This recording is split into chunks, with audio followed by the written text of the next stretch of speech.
I heard the words cut through the ballroom like broken glass. "Meet the family embarrassment," my wife's brother sneered, raising his glass. "He works at a grocery store." The groomsmen laughed, the kind of laughter meant to wound. My wife didn't correct him. She didn't even flinch. I smiled, the kind of smile that hides a storm. Then I turned and walked away. That's when the best man, a broad-shouldered man in a sharp black suit, approached me quietly.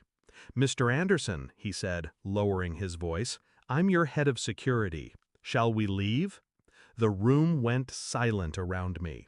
His words hung there like smoke, and for the first time, the laughter died. Flashback, the setup. I met Claire, my wife, when I was building everything from scratch. She loved the simple version of me, the man who lived on coffee, spreadsheets, and late nights. Or at least, I thought she did. Back then, her family tolerated me. Her brother, James, was the loudest critic. He called me a dreamer, a wannabe businessman, unworthy of his sister. He wore his arrogance like a tuxedo, tailored, polished, suffocating. But Claire insisted she loved me, that her family's approval didn't matter. I believed her. Belief was my mistake. Discovery of betrayal. The signs came slowly. Claire stopped asking about my projects. She rolled her eyes when I missed dinners for work. When my company began scaling, she didn't celebrate. She complained about my secrets. Secrets? No. Plans, calculations, risk after risk, lined up like dominoes, waiting to fall into fortune. Then I overheard her one night on the phone with James. Her voice was sharp, mocking. "He still thinks he's building something, but let's be honest, he's just a grocery store manager with delusions." The truth hit me harder than any punch. She had been laughing with them all along. Shift in mindset. That night, I stopped being her husband. I became her judge. I didn't argue. I didn't confront. I did what I do best: strategized. I buried myself deeper in my work, in acquisitions, in partnerships. The world thought I was a ghost, a quiet figure drifting through business circles. But ghosts move silently for a reason. They haunt, then they strike. Claire thought I was fading. James thought I was failing. Both of them stopped looking closely. That was their mistake. Execution of the plan. I diversified. Logistics, retail, tech. Silent stakes in companies James bragged about knowing nothing of. Every insult fueled me. Every smirk financed another deal. The grocery store? It wasn't a lie. I owned one. Then two. Then a chain. They laughed at the word grocery, while I built an empire that fed half the state.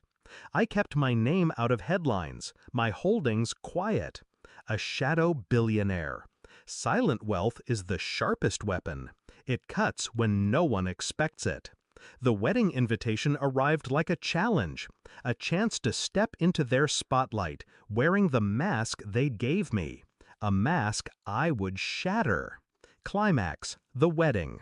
So here I was at James's wedding, listening to him parade me as his family's disgrace. His voice carried, his pride swollen, his friends snickering. I let them laugh. I let them believe the illusion one last time. Then the best man stepped forward, eyes locked on me. "Mr. Anderson, I'm your head of security. Shall we leave?" The room froze. James blinked. Claire's champagne glass slipped slightly in her hand. Guests turned, whispers swelling. Security? Billionaires don't walk into weddings alone. They walk with shadows guarding them. And my shadows had just stepped into the light. The downfall. I turned slowly, scanning the room. My smile never faltered. "Stay close," I told the man, my voice calm, deliberate. James's laughter cracked. Head of security for a grocery clerk? The best man handed him a phone. Opened to Forbes. My name, my face, my net worth, 11 figures that drowned the room in silence. Gasps spread like wildfire. Guests shifted uncomfortably, eyes darting between James and me. Claire's face drained of color. "Groceries," I said softly, meeting James's stare. "Feed the world. You should try it sometime." His jaw tightened. He had no words. Claire's eyes burned with something between regret and fear. I'd seen that look before, from competitors who realized too late that I'd already won. Resolution. I left the wedding without finishing my drink. My security closed ranks around me as the whispers followed. Behind me, I could hear Claire calling my name, her voice trembling now, stripped of arrogance. But I didn't turn back. She had chosen her side long ago. Walking out into the night, I felt no anger, no heartbreak, just clarity. They had called me the family embarrassment. Now I was the family reckoning.